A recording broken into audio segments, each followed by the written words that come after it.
जन्माला आला माणूस म्हणून. नाक, डोळे, हात, पाय माणसासारखे आहेत, छाती, पोट सगळं काही माणसासारखं आहे. पण माणसासारख्या दिसणाऱ्या प्रत्येक माणसाला माणूस म्हणतात का? प्रत्येकच माणूस हा माणूस असतो का? हा प्रश्न जरा माणसाला बुचकळ्यात टाकणार आहे. हे बुद्ध म्हणतात.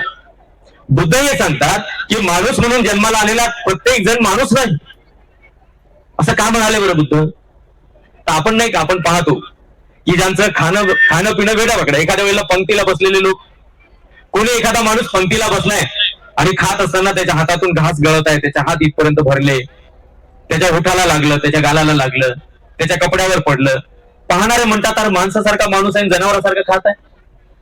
सहज बोललं जातं आहे माणूस, परंतु त्याच्यामध्ये माणूस पण नाही, तो पशु आहे.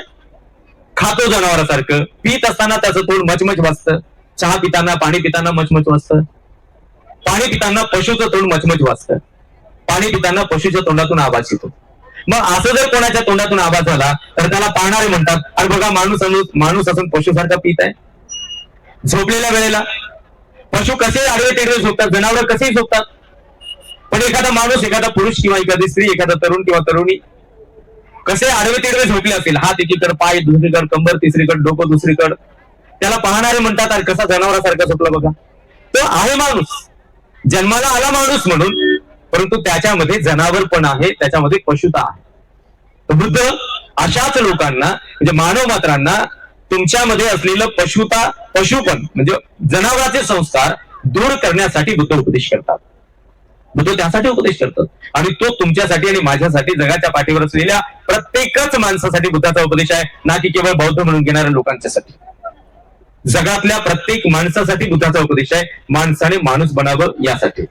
आता बुद्धाचा उपदेश मी तुम्हाला फार डीप मध्ये सांगणार नाही, परंतु थोडक्यात सांगतो. जो दैनंदिन जीवनामध्ये जगायचा उपदेश आहे बुद्धाचा, जो दिवसातून 2 वेळा 4 वेळा तुम्ही ग्रहण करत असता, ज्याला त्रिसरण पंचशील असं आपण म्हणतो. मी केवळ त्रिसरण आणि पंचशीलाचा अर्थ थोडक्यात तुम्हाला सांगतो. आतापर्यंत मी तुम्हाला सांगत आहे की बुद्धाचा उपदेश का ऐकला पाहिजे आणि कसा ऐकला पाहिजे. बुद्धाचा उपदेश ऐकणाऱ्या लोकांच्या मध्ये कोणता गुण असावा, तर त्यांच्यामध्ये शिस्त असावी, शिष्टाचार असावा. बुद्धाचा उपदेश का ऐकायचा आहे, तर प्रज्ञाचक्षुला, ज्ञानदृष्टीला प्राप्त व्हायचंय, संपत्तीवान बनायचंय, प्रतिष्ठित बनायचंय, त्यासाठी बुद्धाचा उपदेश ऐकायचा.